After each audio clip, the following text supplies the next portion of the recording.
Hello YouTube, it's WL Homeschool, and I thought I'd put together a video on our use of puzzles in our home. I love to do puzzles.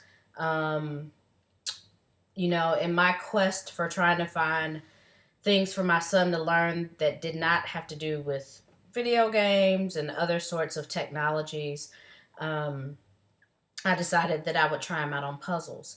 So the very first puzzle he was a year old, and every day after work, my husband would literally spend an hour, and I mean an hour, working on a peg puzzle with him. I mean, it was just amazing to see how long they could just sit there and do this peg puzzle.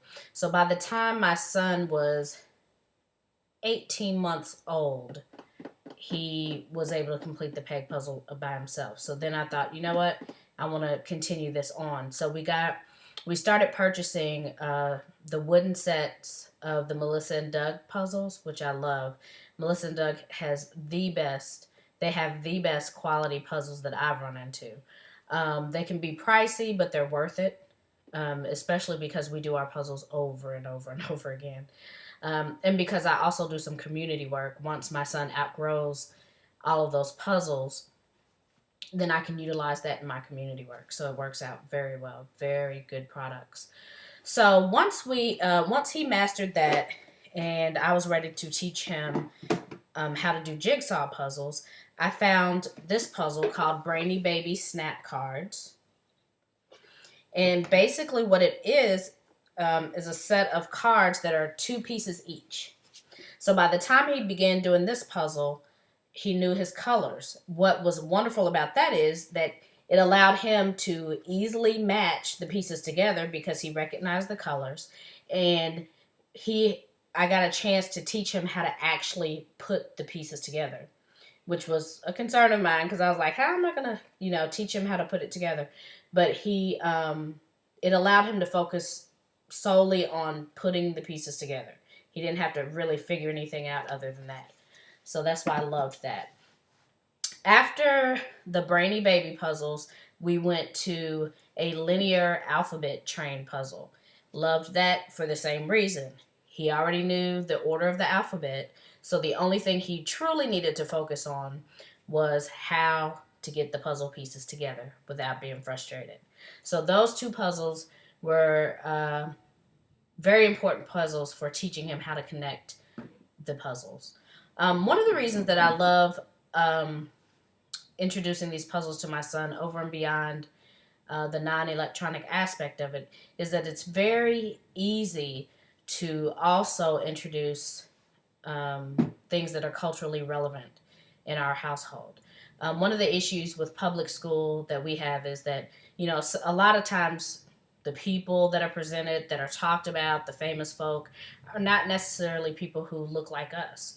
So it's important that he gets that as he's growing up. And, even in the school, even if they do look like us, the way that the lessons are taught sometimes don't really instill a lot of pride or self-love in children. So what we make sure that we try to do that at home.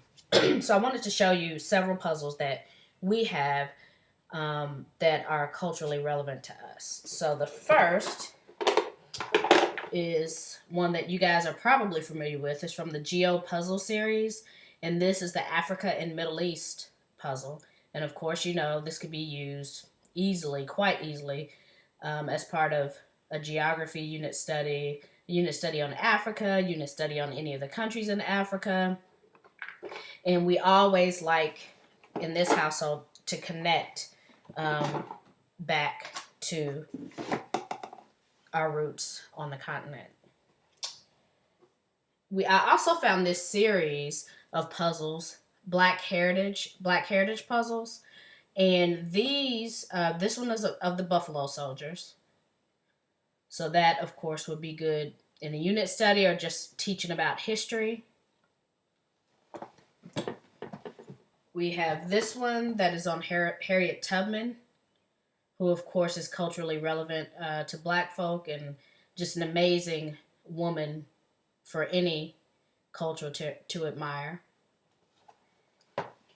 And along in that in this Black Heritage series, we also have one that has Elijah McCoy as the focus of the puzzle.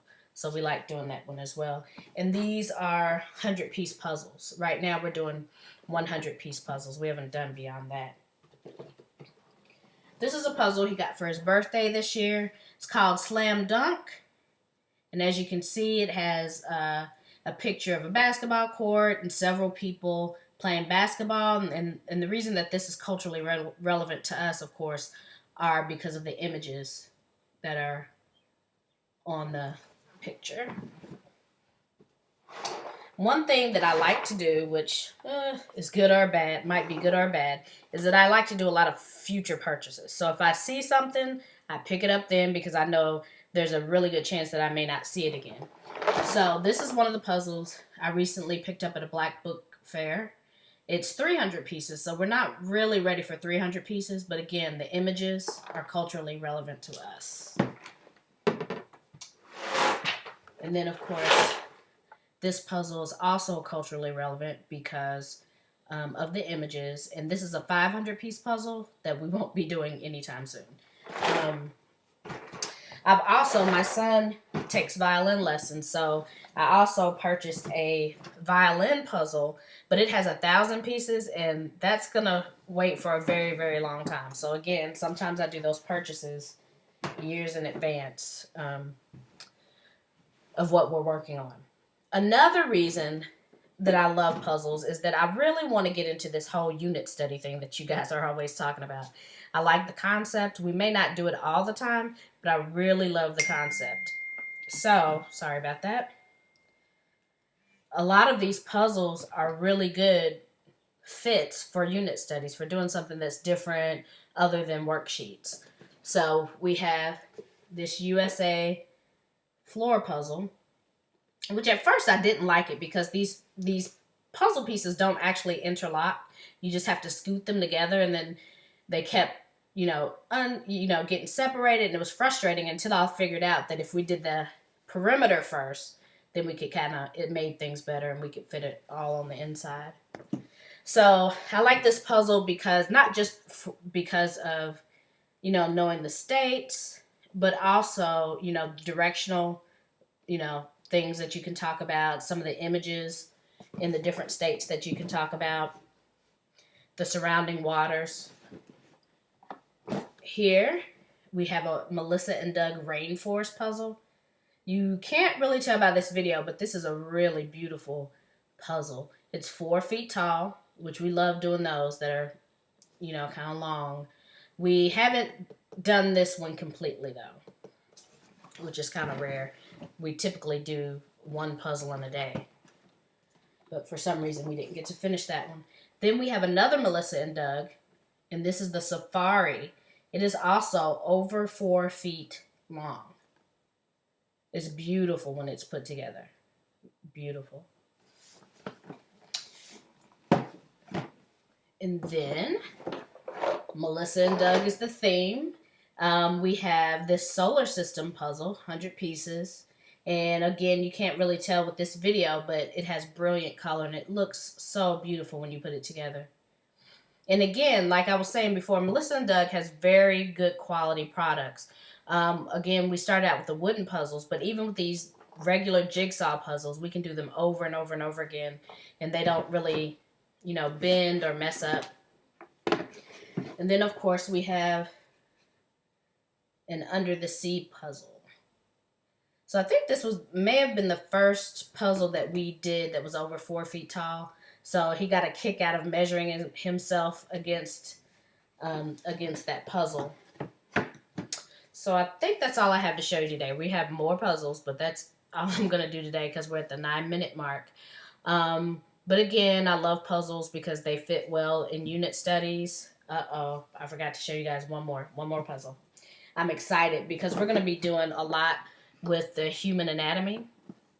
And Melissa and Doug has a human anatomy puzzle that shows, and it's 2-sided. It has one side that's the skeletal system, and the other side is just a general image of the human body. And this is going to be exciting, especially as a part of a unit study. So again, we love them for, slowing down the mind and doing something that's not electronic. I love these puzzles because you can find some that are culturally relevant, keeping those images in my son's mind of positive folk. And then the third reason is because they're easily usable for unit studies. So that's about it. I'll talk to you later.